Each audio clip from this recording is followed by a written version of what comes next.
pour leurs compétences, leur engagement et leur disponibilité. Je réitère nos remerciements aux autres services de l'État mobilisés dans la riposte, à notre dynamique et dévouée administration territoriale et à nos vaillantes forces de défense et de sécurité déployées dans le cadre de l'état d'urgence. En dépit de nos performances dans la riposte sanitaire, je dois cependant rappeler avec insistance que la lutte contre la pandémie n'est pas encore finie. La maladie est toujours là et toutes les projections montrent que le virus continuera de circuler durant les mois à venir. Nos services de santé et tous les autres acteurs mobilisés dans la riposte anti-Covid-19 donnent le meilleur d'eux-mêmes. Mais en définitive, l'issue de notre lutte contre notre ennemi commun dépendra en grande partie de nos propres comportements individuels et collectifs. Il nous faut par conséquent redoubler d'efforts dans les attitudes qui empêchent la propagation du virus. Se laver fréquemment les mains, respecter la distanciation physique, éviter les rassemblements non nécessaires, limiter les déplacements et porter correctement le masque. Il est établi que le port du masque réduit considérablement la circulation du virus. Et je rappelle qu'il est obligatoire dans les espaces publics, les lieux de travail, publics et privés, les transports et les commerces. Dans ce front uni que nous menons contre ce terrible fléau, le port du masque est à la fois une mesure de protection de soi-même et de son prochain, mais aussi un acte de civisme et un engagement patriotique vis-à-vis de la nation. J'appelle par conséquent à une mobilisation de toutes et de tous pour le respect des gestes barrières et le port systématique et correct du masque. J'invite instamment les élus locaux, les partenaires sociaux, le secteur privé, les guides religieux, coutumiers, la société civile et les mouvements citoyens à poursuivre leur action d'alerte, de veille et de sensibilisation dans nos villes, nos villages, nos quartiers et nos communautés. Veillons particulièrement aux personnes âgées et à celles souffrant de certaines pathologies, parce qu'elles sont les plus vulnérables aux formes sévères de la maladie. J'appelle une fois de plus à ne pas stigmatiser les malades de la Covid-19. Un malade mérite compassion, pas la stigmatisation. Stigmatiser un malade, c'est ajouter de la souffrance à la souffrance. C'est faire offense aux valeurs socio-culturelles et religieuses qui nous enseignent de traiter les autres comme nous voudrions être traités et de ne pas faire aux autres ce que nous ne voudrions pas qu'on nous fasse. Mes chers compatriotes, en plus d'être une crise sanitaire majeure, la pandémie Covid-19 affecte durement l'économie nationale. D'après les dernières évaluations, notre taux de croissance économique passerait de 6,80% à 1,1%, voire moins.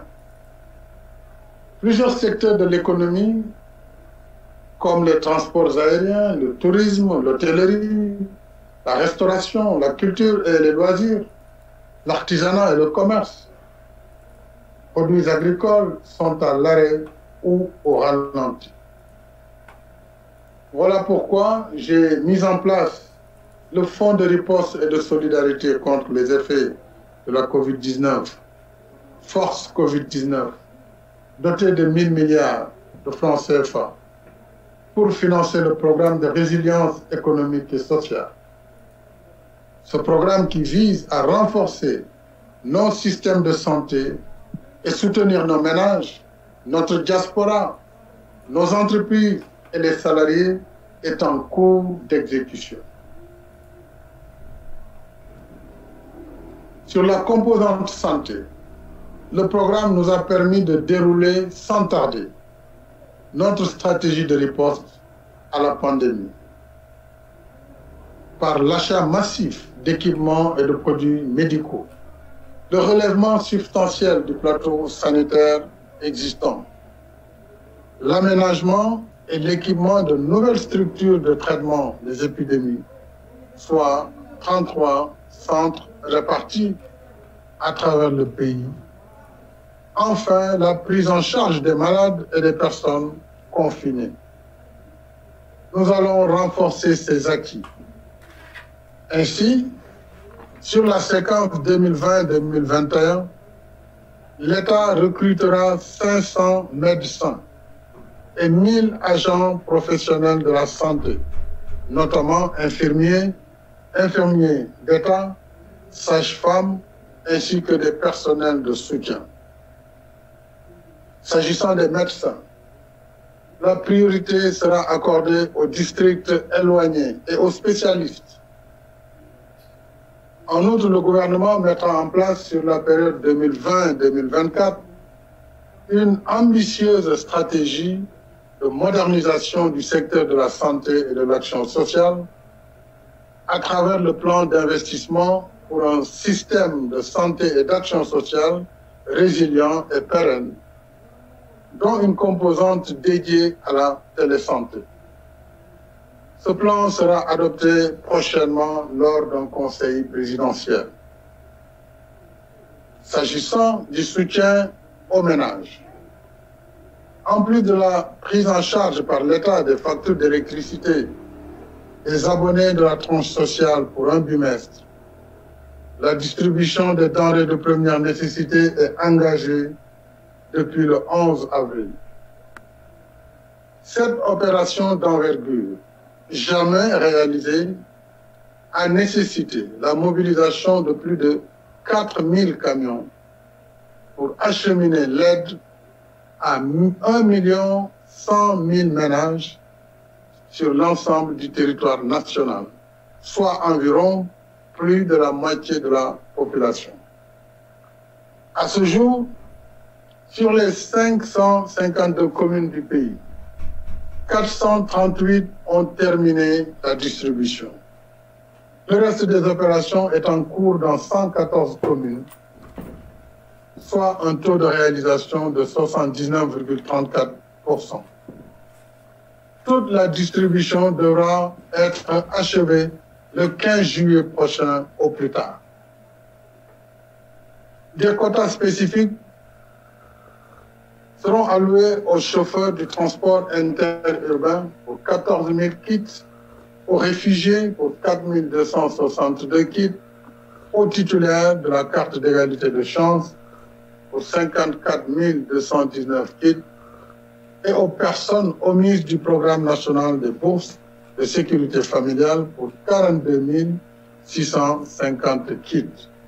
Concernant l'appui à la diaspora, à hauteur de 12 milliards 500 millions, la plateforme a été enregistré plus de 200 000 inscriptions provenant de 142 pays. 60 000 demandes ont été déjà satisfaites. Les opérations se poursuivent avec la troisième et dernière phase. En outre, le gouvernement a facilité le rapatriement de 3 505 compatriotes bloqués à l'étranger par la fermeture des frontières aériennes. Les vols se poursuivront pour une vingtaine de pays jusqu'au 3 juillet. Pour le compte du secteur privé, le programme de résilience économique et sociale a permis le paiement de créances du secteur privé sur un montant de 122 milliards de francs CFA, des reports d'échéance au niveau des banques pour un montant de 135 milliards et l'opérationnalisation du mécanisme de financement dont les entreprises bénéficiaires ont pu ainsi obtenir des crédits de trésorerie à des taux préférentiels pour un montant d'environ 10 milliards de francs CFA. Ce mécanisme aide à couvrir des charges incompressibles pour maintenir 5 374 emplois. Enfin, la délégation à l'entrepreneuriat rapide des femmes et des jeunes a soutenu à hauteur de 15 milliards 800 millions de francs le secteur de la pêche. Le cofinancement avec l'acquisition de matériel agricole, la confection de 10 millions de masques et le commerce de produits horticoles menacés par la crise, notamment l'anacarde, l'oignon et la mangue.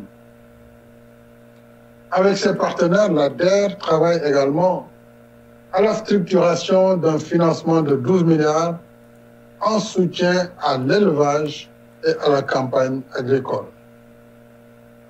Mes chers compatriotes, depuis 3 mois que nous luttons contre la pandémie de Covid-19, nous en mesurons pleinement les effets. Par les êtres chers perdus, nos malades hospitalisés, notre vie sociale et notre économie profondément perturbées. Malgré toutes ces difficultés, nous devons rester debout, combatifs et compter sur nos propres forces d'abord, dans une lutte sur 2 fronts, celui de la santé et celui de l'économie. Voilà le défi qu'il nous faut désormais relever. Lutter pour préserver nos vies et notre santé et reprendre toutes nos activités productives pour remettre pleinement notre économie en marche. De la même manière que nous ne pouvons pas laisser au virus nos vies et notre santé, nous ne pouvons non plus lui laisser la vie et la santé de notre économie.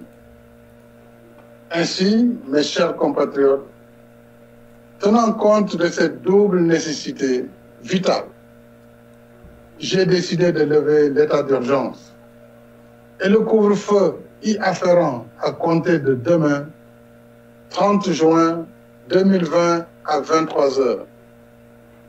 L'horaire de bureau qui était aménagé pour l'administration de 9 heures à 16 heures depuis l'allègement de l'état d'urgence en mai est rétabli dans sa séquence normale de 8 heures à 17 heures avec la pause habituelle de 13h30 à 14h30.